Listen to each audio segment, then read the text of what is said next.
이번 시간에는 구장 강화학습과 게임 지능을 공부합니다. 인간이나 동물을 가만히 생각을 해보면 우리가 살아가는 환경이 있죠. 근데 환경에 그 상태가 있습니다. 그럼 그 상태를 보고 자신에게 유리한 행동을 결정을 하고 실행을 하죠. 그럼 실행을 하면 상태가 또 바뀌고 또 그 상태를 보고 또 유리한 행동을 실행을 하고 이런 과정을 계속 반복을 하죠. 뭐 가령 여기 그림에서 보이는 자전거 타기도 마찬가지죠. 그 다음에 아주 유명한 심리학자인 그 스키너라는 분의 행동심리학 실험, 그 쥐를 놓고 실험을 하는 겁니다. 쥐가 배가 굉장히 고픈데 뭐 안에서 왔다 갔다 하죠. 근데 어떻게 하다가 여기 페달을 밟았어요. 그랬더니 여기에서 이제 그 치즈가 나와서 맛있게 먹죠. 근데 이 한 번의 행동만으로는 이 페달을 밟으면 치즈가 나온다는 걸 이제 인지를 못하고 또 막 그 배고프니까 한참 지나서 배고프니까 돌아다니다가 또 우연히 또 페달을 밟고 치즈를 맛있게 먹고 근데 이런 행위가 몇 번 반복이 되면 reinforce 즉 강화가 돼 가지고 이게 그 페달을 밟으면 치즈가 나오는구나 이런 걸 이제 인식을 하게 된다는 거죠. 배우는 거죠. 러닝을 하는 거죠. 바둑이나 비디오 게임 같은 것도 비슷하고요.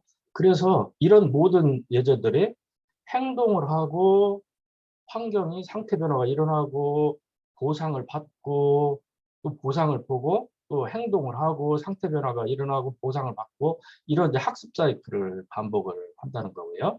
우리 인간도 이런 식의 그 학습을 아주 많이 하고 있죠. 우리가 알게 모르게 하고 있고요.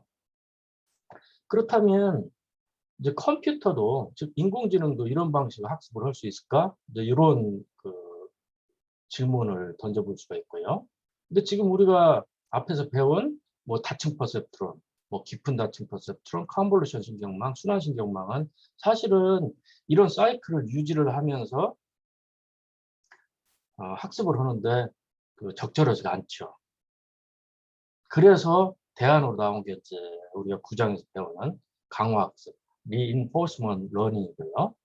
강화학습은 인공지능에서 아주 많은 성공 사례를 보여줬는데 우리가 잘 알고 있는 알파고, 이세돌을 이긴 알파고도 이제 강화학습을 사용을 했어요. 물론 강화학습만 사용한 게 아니라 뭐 컨볼루션 신경망 또는 우리가 11장에서 배우는 몬테카를로 트리서치, 그 다음에 강화학습 이 세 가지가 결합이 돼서 성공을 했는데 거기 이제 강화학습이 이제 중요한 역할을 한다는 거고요. 지금 이제 비디오 게임, 뭐 벽돌 깨기라든지 아주 많은 비디오 게임이 있죠. 뭐 여기에서도 인간 성능을 좀 능가하는 그런 수준에 올랐고요. 스타크래프트는 정말 어려운 그 인공지능이라고 볼 수가 있는데 그 알파스타라는 그 인공지능 프로그램이 나와서 지금 스타크래프트의 그 프로 선수들 수준에 지금 올라가 있습니다. 다 강화학습으로 만들었죠.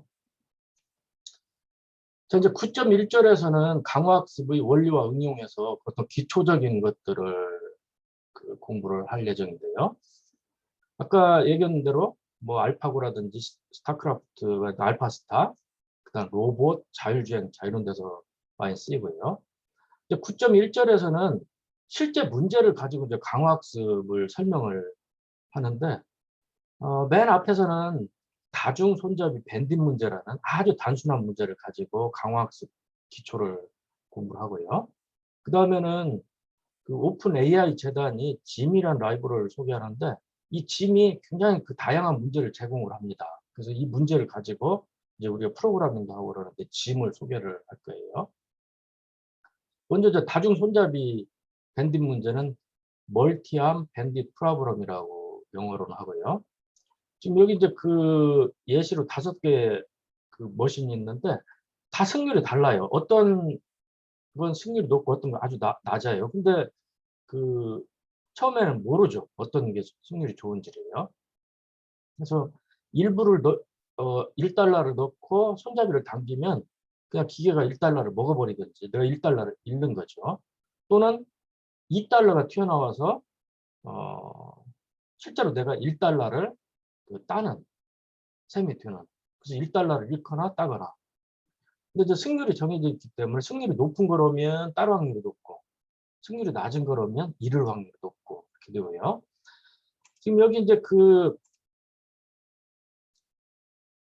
여기 이제 행동이라는 말이 나오고 이제 그 보상이라는 말이 나오는데 아까 우리가 봤던 여기 이제 그 행동, 그다음 상태, 뭐 보상이 사이클이죠. 그래서 이제 행동하고 보상을 먼저 보면요.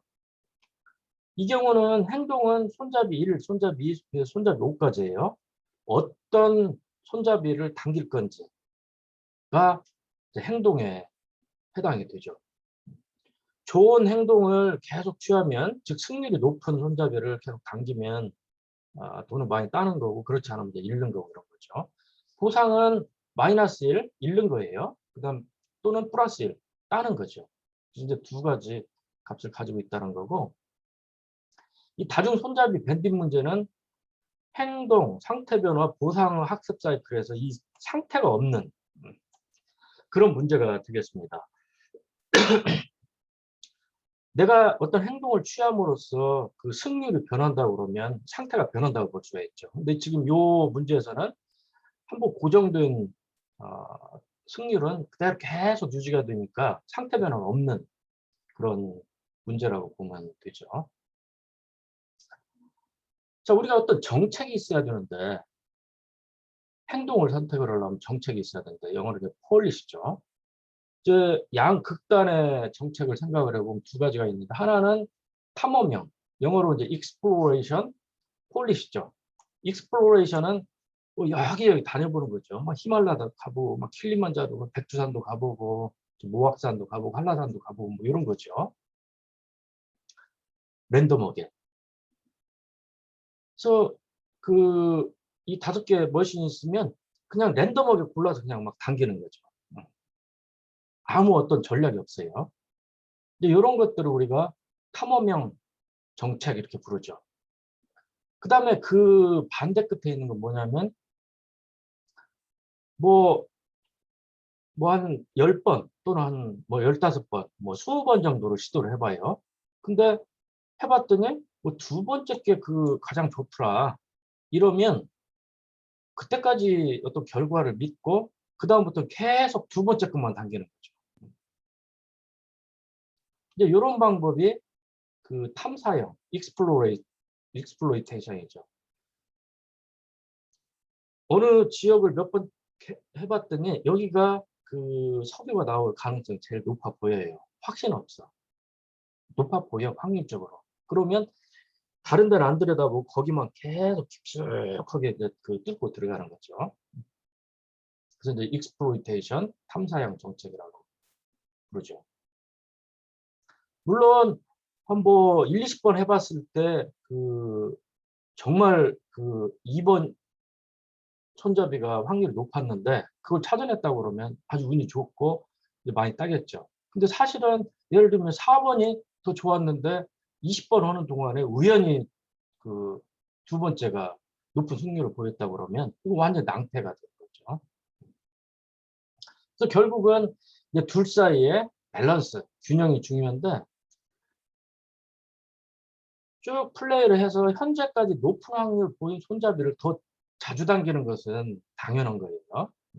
하지만 일정한 비율로 다른 손잡이도 이렇게 시도하는, 즉 이 탐험형과 탐사형을 적절하게 섞어서 균형을 맞추는 그런 정책이 이제 강화학습에서 필요하다는 거고요.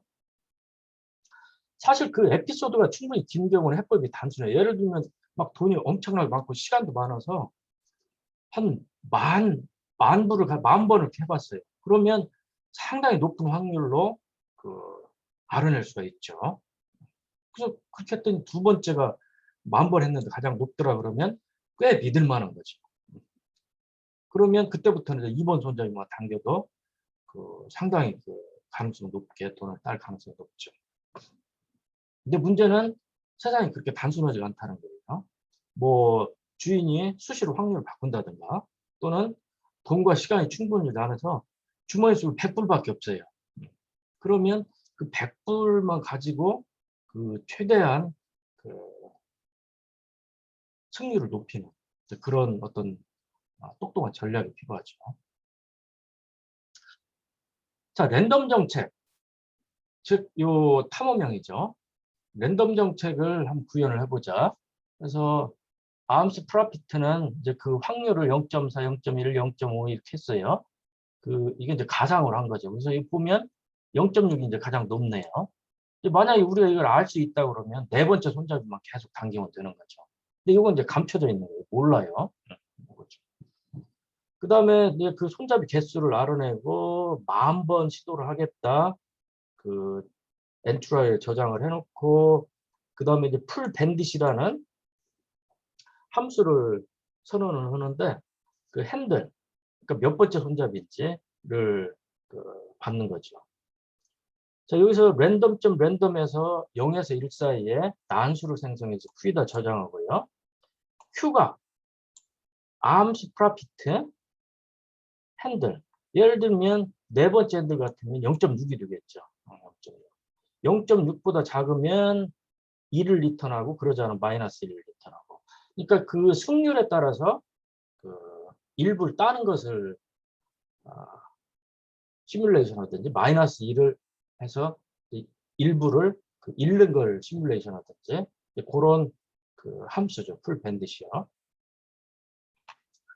그 다음에 이제 그 랜덤 익스플로레이션이라는 그 함수가 있는데 일단 에피소드를 빈 리스트로 놓고 그 다음에 그 넘어하고 인스라는 그 배열을 0으로 초기화하고 그 다음에 그 배열의 크기는 그 손잡이 개수고 지금 이제 5니까 이제 그 크기가 5인 그런 배열이에요. 그래서 넘은 이 당긴 횟수, 시도한 횟수를 저장을 하는 거고 윈스는 그 중에서 그 몇 번이나 성공을 했는지, 즉 돈을 땄는지를 저장하는 배열이죠.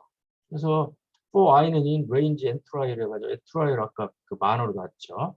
10,000번 반복을 하는데 일단 그 랜드인트 0에서 n 암스까지 해가지고 0, 1, 2, 3, 4에서 그 손잡이를 랜덤하게 선택을 해요. 손잡이를 랜덤하게 선택해서 H다 저장을 하고 그 다음에 그 풀 밴딧 해서 그 H번째 그 손잡이를 당기는 거죠. 풀 밴딧은 이거죠. 그러면 그 H번 손잡이의 승률에 따라서 이제 리워드가 넘어오는 거죠. 1이 넘어오든지 마이너스 1이 넘어오든지. 그러면 그 손잡이 번호하고 그 보상을 에피소드에다 저장을 하고 그 넘은 한 번 더 시도를 했으니까 1을 증가시키고 윈스는 리워드가 1이면 즉 돈을 땄으면 하나 증가시키고 그러지 않으면 0을 더해서 그냥 그 상태로 두고 되는 거죠. 그리고 이제 그 N 트라이얼 번 시도를 마치면 그 에피소드하고 넘 윈스를 그 반환을 하고 그러죠. 그 넘하고 윈은 이 가로를 묶어서 그 튜플로 지금 그 반환을 하고 있죠. 그 다음 이제 랜덤 익스플로레이션 요 함수를 호출을 했어요. 그러면 여기 들어와서 이제 10,000번을 시도를 하고 에피소드하고 넘 윈을 그 반환을 하게 되죠. 그놈을 E하고 R이라는 그 변수에 이제 그 받아서 저장을 하고 여기는 그 0번에 넘이 들어있고 그 다음에 1번에 윈스가 들어있으니까 뭐 요걸 계산을 하면 승률이 되겠죠. 되고요. 그 다음에 그 33행에서는 그 윈스에다 2를 곱해서 그 넘을 빼면 손잡이별로 이제 수익률이거든요. 수익이 얼마나 나올지. 이렇게 들고 이제 순수익은 그 5개를 다 더하면 되겠죠. 이제 그 썸 해가 더해가지고 계산을 하죠. 이거 보니까 승리 확률은 0.4, 0.09, 0.53, 0.6, 0.25 해서 아까 우리가 그 설정을 해놨던 그 손잡이가 가지고 있는 그 참값을 얼추 이제 추정을 했고요. 실제로 게임을 해가지고 수익률은 이제 0번 손잡이는 42불을 잃었고 2번 손잡이 142일분 잃었고 3번, 4번은 14달러, 39달러를 땄고요. 마지막 4번 손잡이는 100불을 잃었네요. 그리고 순수익은 다 더하면 되죠. 230불을 잃었고. 자, 여러분도 이런 도박 이런 거 하지 마세요. 대부분 잃거든요. 주인이 이렇게 세팅을 해놓죠.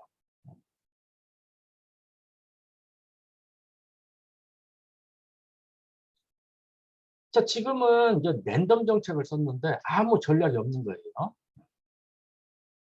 자, 이제 전략을 가지는 게 이제 입실론 탐욕 알고리즘인데, 먼저 탐욕 알고리즘은 영어로 그리디 알고리즘인데, 이제 컴퓨터 공학을 공부하는 학생들이 이제 그 3학년쯤 이제 알고리즘 배우는데, 거기 이제 그리디 알고리즘 단원을 배우고 그러죠. 이 그리디 알고리즘은 과거나 미래를 고려를 하지 않고 현재 상태만 고려를 해서 현재 상태에서 가장 유리한 그런 선택을 그 반복적으로 하는 그런 알고리즘들을 그리디 알고리즘 이렇게 부르죠. 얘는 탐사형 알고리즘이에요.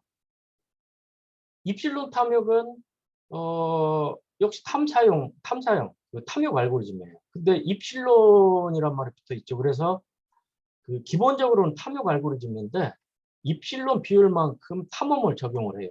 랜덤 정책을 적용을 해서 탐사와 탐험의 균형을 추구를 하는 그런 알고리즘이 되죠. 한번 구현을 해봅시다. 자, 앞에 34행까지 있었는데 이제 35행부터 36행부터 입실론 그리드라는 그 알고리즘이에요. 아까는 랜덤 익스플로레이션이었죠. 입실론 그리드가 결과적으로 보면 이제 훨씬 똑똑한 알고리즘인데 여기 보면 에피소드를 빈 걸로 놓고 넘 윈스 아까와 똑같죠. 그 다음에 엔드 트라이얼 번 반복을 하고 달라진 건 이제 이 부분인데 전에는 그냥 이렇게 했었죠. 이렇게 랜드 인트 해가지고 그냥 랜덤하게 그 손잡이를 했는데 이제는 그 0에서 1 사이에 R이라는 난수를 생성을 하고 R이 X보다 작으면 에필론보다 작으면 그러면 랜덤하게 선택을 하고 else 그렇지 않으면 그 probability를 보고 확률이 높은 애가 선택된 확률이 더 높게 선택하는 그런 전략을 쓰죠. 그래서 그 5개 손잡이의 probability를 구하고 다 더하면 0에서 1 사이가 되게 정교화를 하고 그 다음에 랜덤 초이스라는 함수를 사용을 해서 이 probability에 따라서 그 5개 손잡이 probability에 따라서 그 선택을 하는 거죠. 확률이 높은 애는 선택될 확률이 높고 낮은 애는 선택될 확률이 낮고 그러죠.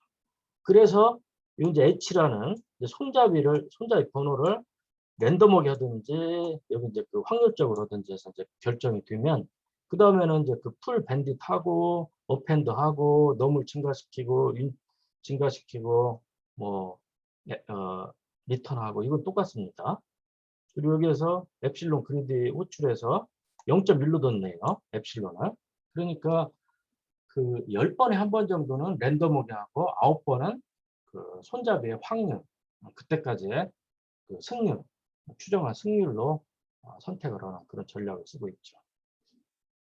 그래서 해보면 뭐 얼추 비슷하게 추정을 했고 5개 손잡이에 그 다음에 이 수익이 아까보다 훨씬 그 좋아졌어요. 아까는 그 순수익이 마이너스 230이었는데 이제는 마이너스 58이에요. 훨씬 순수익이 좋죠. 근데 여전히 잃어요. 왜 그러냐면 기본적으로 그 승률이 낮잖아요. 기계들이.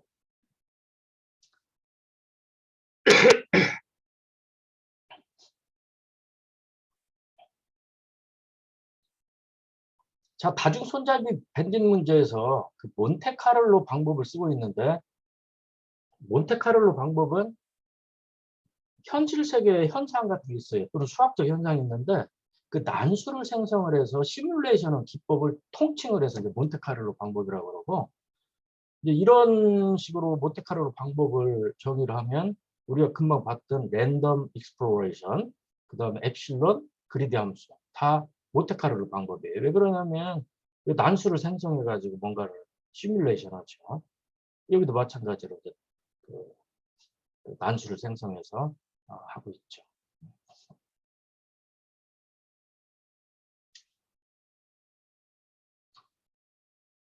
자, 11장에 가면 몬테카를로 트리 탐색이라는 걸 하는데, 이게 그 아주 결정적으로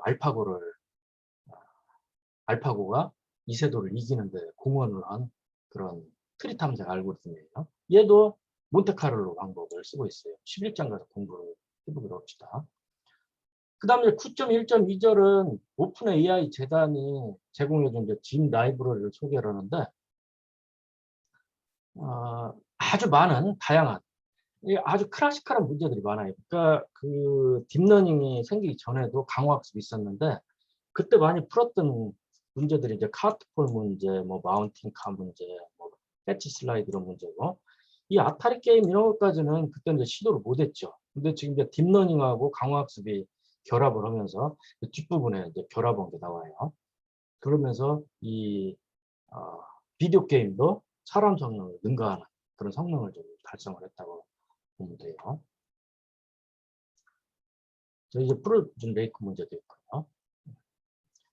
자, 여러 가지 문제가 있는데, 그 보통 강화학습을 설명을 할 때 이 프로즌 레이크 문제를 많이 쓰거든요. 설명이 좀 간편하고 그래서요. 자, 우리도 이 프로즌 레이크 문제를 가지고 강화학습을 설명을 해보자. 이런 거고요. 프로즌 레이크 문제는 지금 여기서 4x 4인데, 물론 뭐 5x 5라든지 100x 200이라든지 뭐 이런 굉장히 큰 보드도 생각할 수 있는데, 자, 설명하기에는 한 4x 4가 적당하니까 작은 규모의 프로즌 레이크 문제를 하고, 짐에서는 이 4x 4짜리가 그 V0라는 프로즌 레이크 V0예요. 그래서 이 문제는 뭐냐면 요 SS 출발해 가지고 요 G까지 가면 돼요. 근데 여기 이제 F라고 써 있는 데는 얼음이 얼어서 여러분 위를 건너가도 상관없어요. 근데 여기 H라고 써 있는 데는 홀이에요. 그 살얼음이 얼어가지고 겉보기엔 멀쩡하지만 여기 디디면 물속으로 빠져버리죠. 자, 어떻게 가면 될까요? 오른쪽, 오른쪽, 아래, 아래, 아래, 아래, 오른쪽 이렇게 하면 되죠. 근데 문제는 우리 눈에는 이게 보이지만 이 게임하는 사람한테는 감춰져 있는 거예요. 이 S하고 골만 보이지 이게 프로즌인지 홀인지 안 보이는 거예요. 강화학습이 이제 그걸 알아내야죠. 자, 이 문제에서는 상태도 있거든요. 아까 그 밴딩 문제에서는 이제 상대가 고정이 돼서 이제 없는 셈이었는데, 얘는 이제 그 상태가 계속 변하죠. 그래서 그러면 상태는 뭐냐? 그러면 이제 SS 출발해가지고 오른쪽으로 가면 이제 1번 셀 위에 있는데, 내가 현재 어느 셀 위에 있는지 이것이 상태입니다. 그래서 상태는 0에서 15까지 그 16개의 상태가 있는 셈이고요. 행동은 어느 방향으로 이동을 할지, 왼쪽으로 갈지 오른쪽으로 갈지 위로 갈지 아래로 갈지, 그래서 이제 4개의 이제 행동이 있고요. 보상은 이 골까지 가면 이제 그 플러스 1이라는 보상이 주어지고, 이제 그 나머지는 이제 0이라는 그 보상이 주어지고, 뭐 이런 그 문제죠. 그리고 이제 그 상하 좌우는 이제 왼쪽으로 가는 것을 0, 아래로 가는 걸 1, 오른쪽으로 가는 걸 2, 위로 가는 걸 3이라고 그래가지고 0, 1, 2, 3으로 이제 표시를 하고요. 상태도 0에서 15까지 점수로 표시를 하고 그렇게 하죠. 자, 프로즌 레이크 문제를 그 짐 라이브러리를 호출해서 한번 들여다보자. 그럼 이제 짐을 이제 임포트를 하고, 물론 여러분이 PIP 인스톨해서 이제 짐 라이브러리를 이제 설치를 해야 돼요. PC에요. 그 다음 짐.make 해가지고 프롬 레이크 V0를 하면 그 이제 환경이 하나 만들어져서 인부라는 객체에 저장을 하고 있어요. 그리고 이제 이스 슬리퍼리라는 매개 변수를 펄스로 줬어요. 이건 이제 뒤에 또 나와요. 그리고 이제 인부라는 환경에 옵저베이션 스페이스, 액션 스페이스 했는데, 이 옵저베이션 스페이스 하면 그 상태가 몇 개인지, 그다음 액션 스페이스, 액션이 몇 개인지를 그 알려주는 변수죠. 그래서 보면 이게 이제 그 디스크리트하고 컨티뉴어스가 아니고 16개 상태가 있고 행동은 4개라는 걸 알 수가 있고요. 그 다음에 20번, 20번 시도를 한다는 거고, 인부점 리셋. 그래서 짐에서는 시작을 할 때 반드시 리셋을 하고 시작을 해야 돼요. 그 다음 에피소드를 이제 그 빈 리스트로 두고 그 20번 and trial 번을 이제 반복을 하는데, 여기 보면 이제 인부점 액션 스페이스 점 샘플 해가지고 그 랜덤하게 액션을 하나 이제 선택을 해요. 들어가죠. 랜덤하게 합니다. 그러면 좌, 하, 우, 상 중에 하나, 즉 0에서 3 사이에 값이 하나 나오는 거죠. 액션이 이제 0에서 3 사이 값을 가져요. 0 아니면 1 아니면 2 아니면 3. 그 다음에 인부점 스텝을 하면 요 액션을 실행을 하는 거죠. 만약에 2가 나왔다 그러면 2가 이제 오른쪽이죠. 그러니까 이제 오른쪽으로 가는 거예요. 오른쪽으로 가게 해주는 거죠. 그래서 상태가 바뀌고 옵저베이션이에요. 옵저베이션. 바뀌고 리워드를 얻고 보상을 얻고 이 경우 이제 0이 되겠죠. 그 다음 도는 에피소드가 끝났는지 안 끝났는지를 알려주는 거고, 에피소드는 이 골에 도착하든지 아니면 홀에 빠지면 에피소드 끝나요. 그 다음 인포는 어떤 부가적인 정보가 있고 그래요. 그러면 그 내가 취한 액션, 그 다음 받은 리워드, 보상, 그 다음 상태 옵저베이션을 이제 에피소드에다가 추가를 하고 인부점 렌더 해가지고 그 상태를 그림을 그리고 그 if 돈 끝났으면 그 브레이크 해가지고 빠져나오고, 그러지 않으면 홈 가서 이제 반복을 하고 최대로 20번까지 반복을 하고 그런 거죠. 마지막 에피소드를 출력하고 이제 클로즈를 하고 끝내는데, 지금 요게 그 렌더가 그려준 그림이죠. 그래서 보면 지금 맨 처음에 S라는 상태에 있었는데 라이트로 해서 이제 오른쪽으로 간 상태가 됐고, 또 이제 레프트로 간 상태가 돼서 다시 이제 왼쪽으로 왔고, 다운이라는 액션을 취해서 밑으로 간 상태가 됐고, 라이트라는 액션을 취해서 오른쪽으로 가고 홀에 빠져가지고 여기서 이제 단이 그 true가 돼서 즉 에피소드가 끝나버리는 거죠. 그리고 에피소드 보면 2라는 액션, 그 다음에 0이라는 보상, 그 다음에 1이라는 상태로 전이, 0이라는 액션, 그 0이라는 보상, 0이라는 상태, 1이라는 액션, 0이라는 보상, 4라는 상태, 2라는 액션, 0이라는 보상, 5라는 상태하고 이제 끝난 거죠. 근데 그걸 우리가 그림으로 그려보면 이렇게 생겼어요. 뭐 금방 한 얘기 반복하지만 행동 2를 취하고 보상 0.0을 받고 상태 1로 전환, 뭐 이런 식으로 이제 진행이 된 거죠.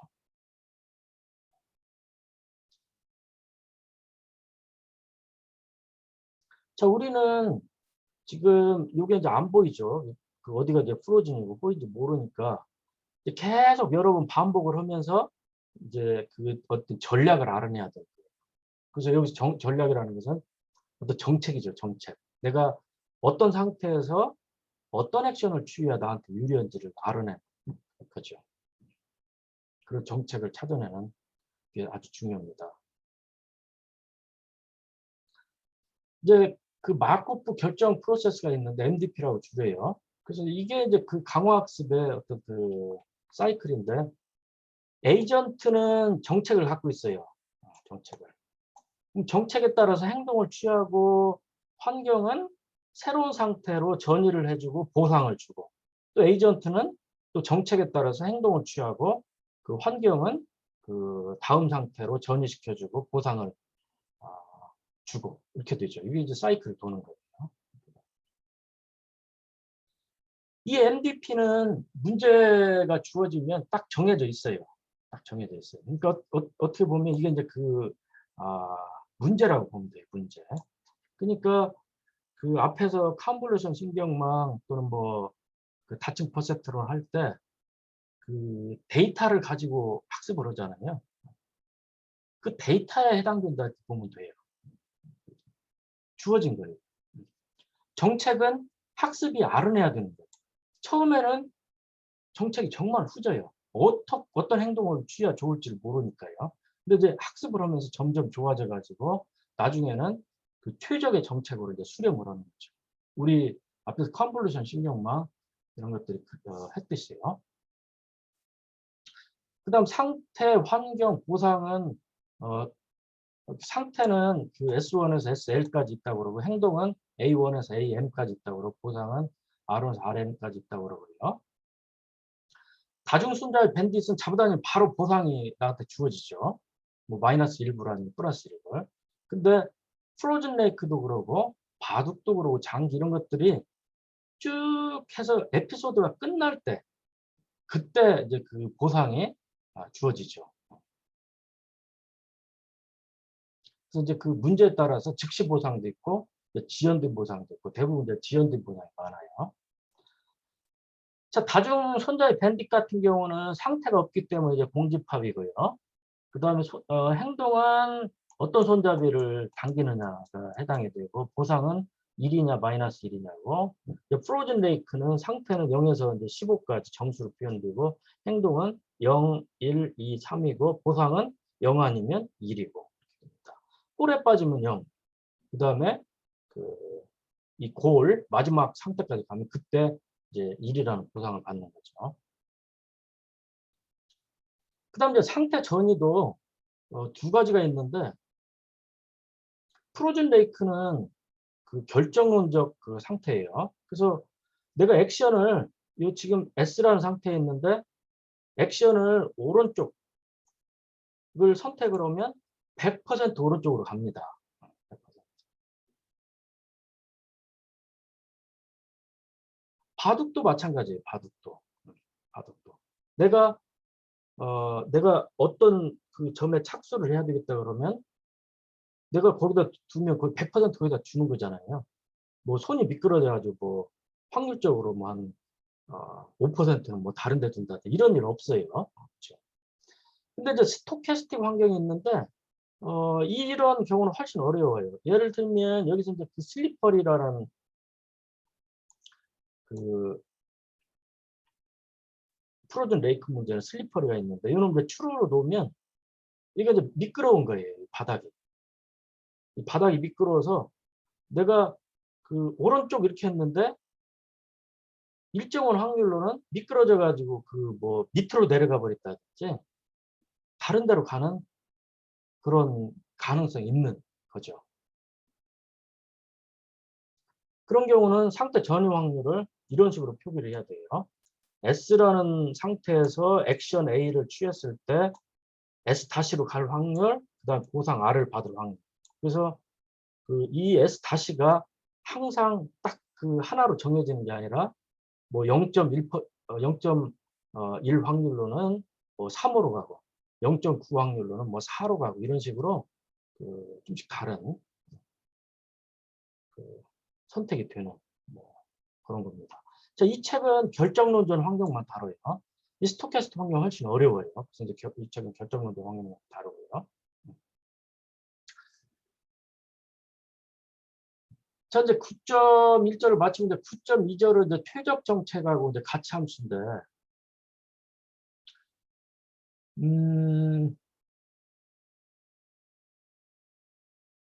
9.2절에서는 그 문제를 어떻게 강화학습 문제를 어떻게 풀것에 대한 기본적인 어떤 그 이론을 제시를 해요.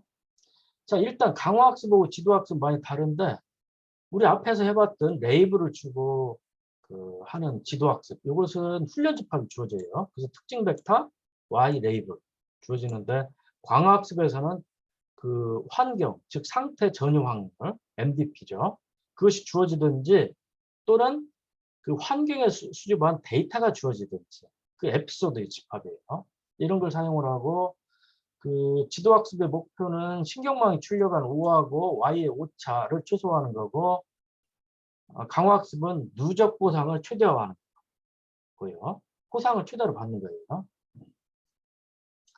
그 다음에 알고리즘이 알아내야 되는 것은 신경망 가중치고, 얘는 최적 정책을 알아내야 돼요. 최적 정책을. 최적 정책을 알아내야 돼요. 옵티멀 폴리시. 어떤 상태에서 내가 어떤 액션을 취해야 나한테 가장 유리한지, 그걸 알아내야 돼요.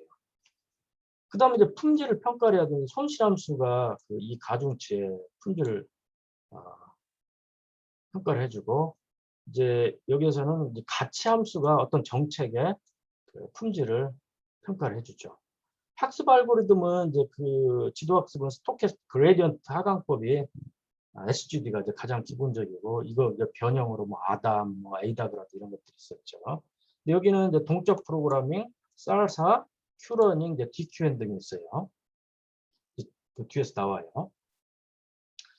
학습 알고리즘 해야 할 일은 이제 누적 보상을 최대화하는 최적 정책을 알아내는 거고요. 옵티멀 폴리시. 최적 정책이라는 것은 우리가 앞에서 봤던 다중 손잡이 밴딧 같은 경우는 우리가 이제 그 3번 손잡이가 확률이 제일 높았죠. 3번 손잡이야. 그래서 이거죠. 그래서 우리가 이제 그 뭐 입실론 그리드를 쓰는지, 그래서 그 3번 손잡이가 제일 확률이 높다는 걸 알면 최적 정책은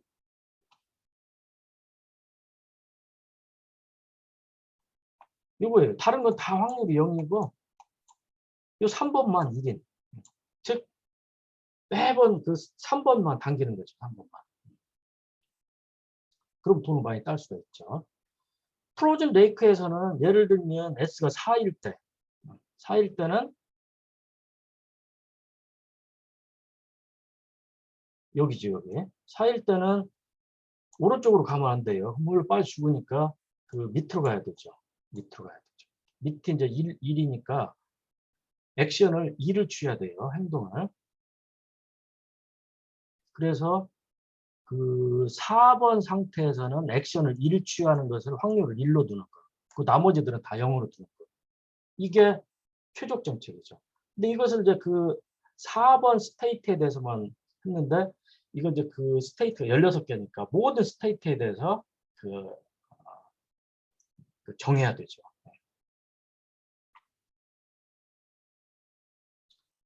이제 정책은 그 확률 분포로 표현되는데, 강화학습에서는 보통 이제 파이라고 표기를 해요. 그래서 S라는 상태에서 A를 취할 확률을 하고, 이제 그 결국 요거죠.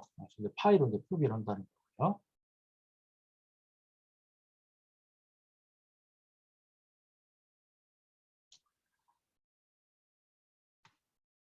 앞에서 봤던 프로즌 레이크 같은 경우는 요게 이제 그 파이 햇 최적 정책이에요. 햇을 붙인 것이 이제 그 파이, 굉장히 많은 정책 중에서 햇을 붙인 게 이제 옵티멀 폴이 가장 좋은 건데, 뭐 0번 상태에서는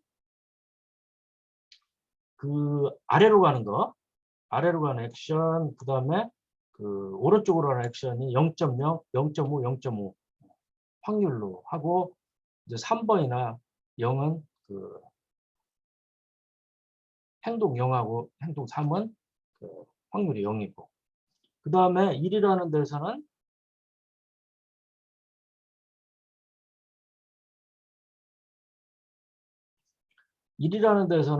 갈 수 있는데 오른쪽 뿐이죠. 또 오른쪽에다가 1이라는 확률을 다 몰아줘야 되죠.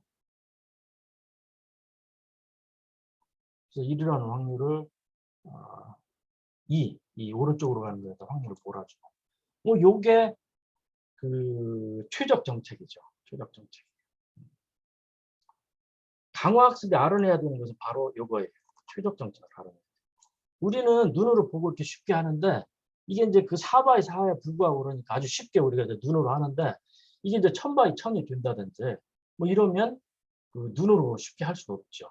학습 알고리즘을 써야 되죠. 우리 그 신경망에서도 간단한 신경망 우리가 가중치를 알아낼 수 있었는데, 복잡한 건 우리가 알아낼 수가 없잖아요. 그래서 이제 스토캐스틱 그라디언트 디스트 방법 쓰고 그랬듯이 강화학습에서도 이 4바의 4짜리 단순한 것을 우리가 이제 그 눈으로 보고 이렇게 할 수가 있는데, 그 뭐 복잡한 문제는 학습 알고리즘을 써야 돼요. 자, 그러면 최적 정책을 찾는 그 학습 알고리즘을 우리가 구상을 해야 되는데, 자, 이거 보면 이제 어떻게 하냐면 이제 그 가치 함수라는 걸 써요. 밸류 펑션을 쓰는데, 어떤 정책 파이가 있으면 이 정책이 얼마나 좋은지를 평가해 주는 그런 함수예요.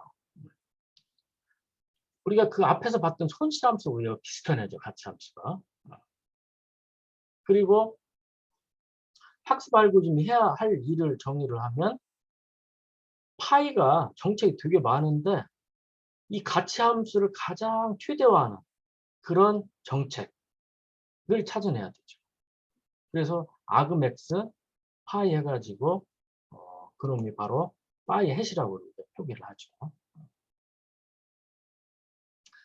자, 9.5씩은 아주 중요한 식임에도 불은 확실한데, 얘는 학습 알고리즘이 해야 되는 일을 정의하는 그런 수식에 불과하지, 이 파이 해설, 그러니까 최적 정책을 어떻게 찾을지를 알려주진 않아요.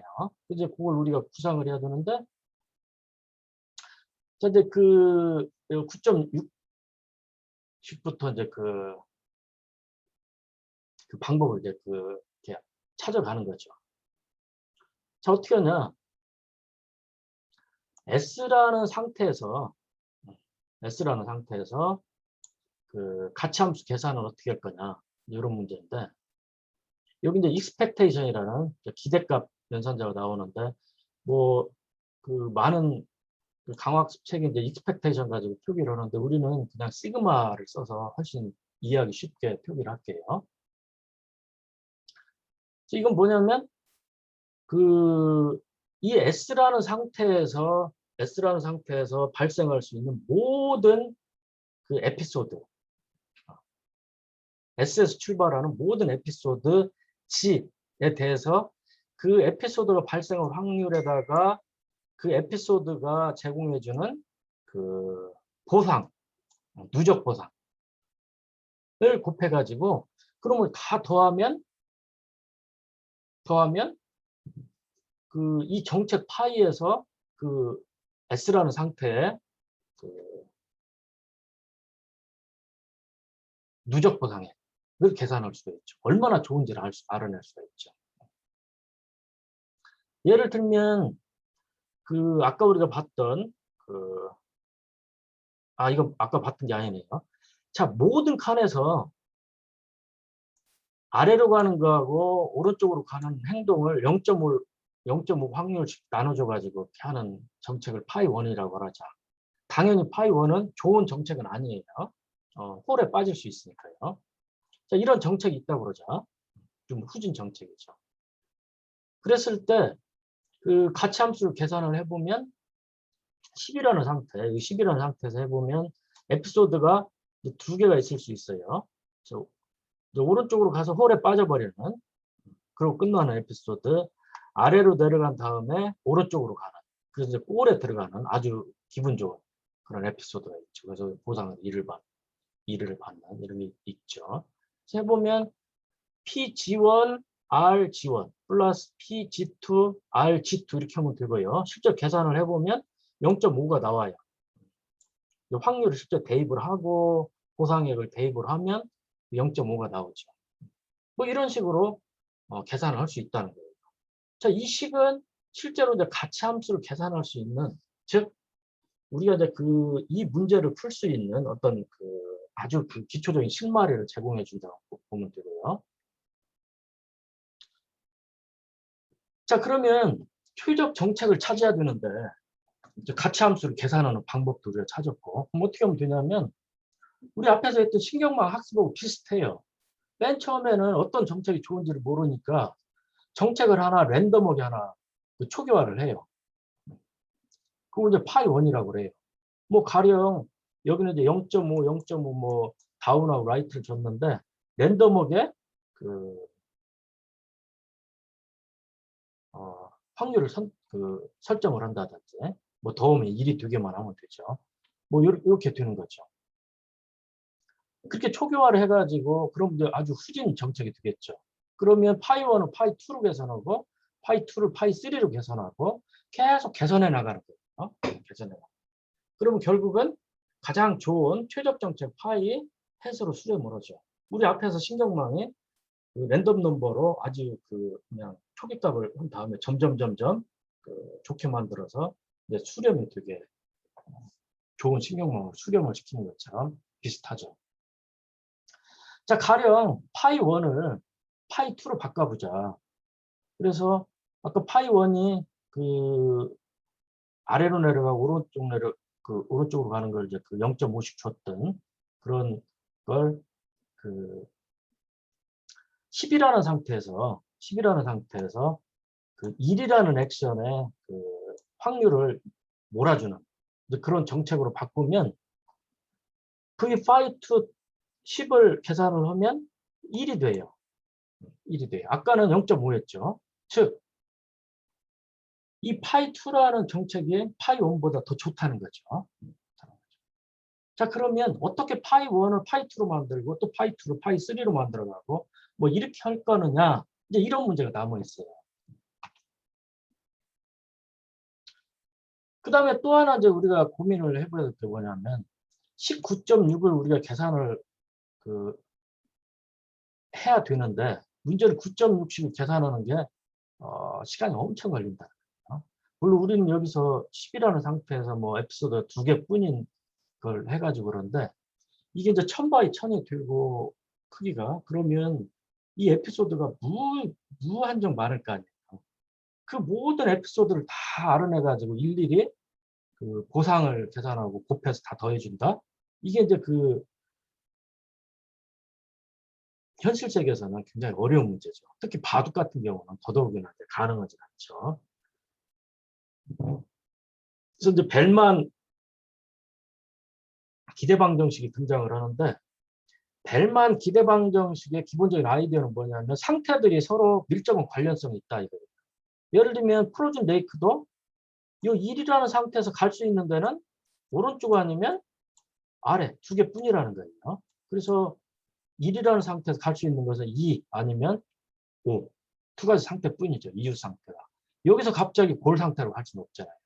그래서 그런 어떤 연결성을 이용을 해가지고 순환식을 만들어 보자 해서 만든 게 바로 이제 벨만 익스펙테이션 이퀘이션이죠. 그래서 여기 보면 V 파이 S는 다시 정의가 돼요. 여기서는 다 나열하는 방식이었는데 여기에서는 S라는 상태에서 취할 수 있는 액션 각각에 대해서 이게 액션이 이제 무한정 많지는 않고 몇 가지가 있을 테니까요. 각각에 대해서 S에서 A를 취할 확률 곱하기 취했을 때 얻는 보상액 R, 바로 얻는 보상액 R 이렇게 되죠. 거기에다가 V 파이 S 다시, S 다시는 액션 A를 취했을 때 전이하는 상태예요. 이유 상태죠, 이유 상태.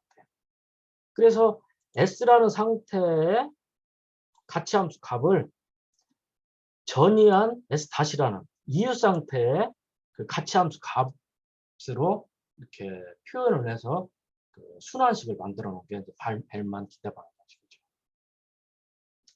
자, 예제를 들어보자.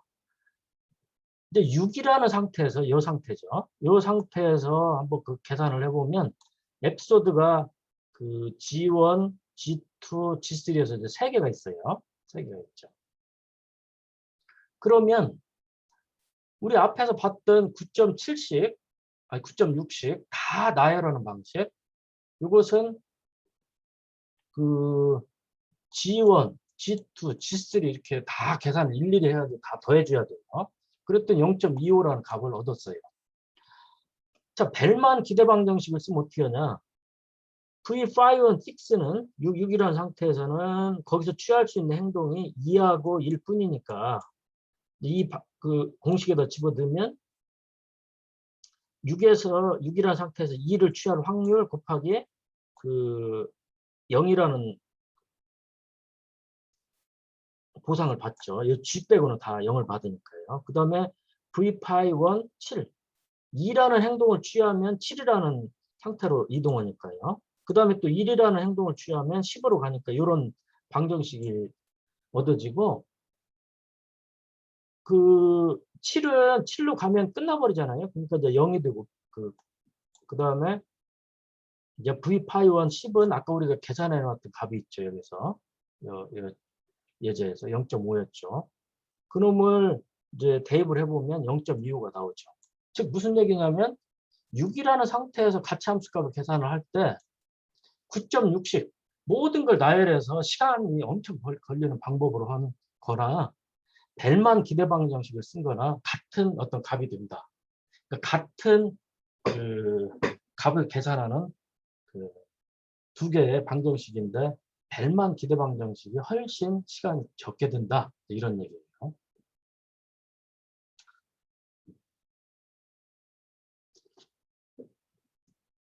이제 벨만 방정식을 약간 이제 개선을 해야 되는데 누적 보상액을 계산을 한다. 이거 누적 계산은 뭐냐면 이제 행동을 취하고 그래서 이제 에피소드가 자꾸 생기는데 멀어지면 멀어질수록 할인율을 적용을 해서 가치를 떨어뜨리는 거죠. 그래서 이제 그 감마라는 걸 계속 곱해가지고 감마는 이제 0에서 1 사이 값이니까 R 곱하고 R 제곱 곱하고 R 3승을 곱하면 점점 떨어져요. 그 할인율을 곱해서 이제 삭감을 한다. 이걸 안 하면 에피소드가 길어지면 길어질수록 그 값이 막 커지잖아요. 무한정. 그래서 이제 할인율을 적용을 해야 되고 할인율을 적용을 하면 그 앞에 벨만 방정식이 똑같아요. 요거 이제 그 앞에 감마만 이제 새로 들어간 꼴이죠. 감마만 할인율. 그래서 실제로는 이제 벨만 기대 방정식이 이 할인율을 가진 9.9 꼴을 가지고 있고요. 그 다음에 그 얘는 어떤 상태에서의 가치함수 값이라 이것을 상태 가치함수라고 불러요. 스테이트 밸류 펑션.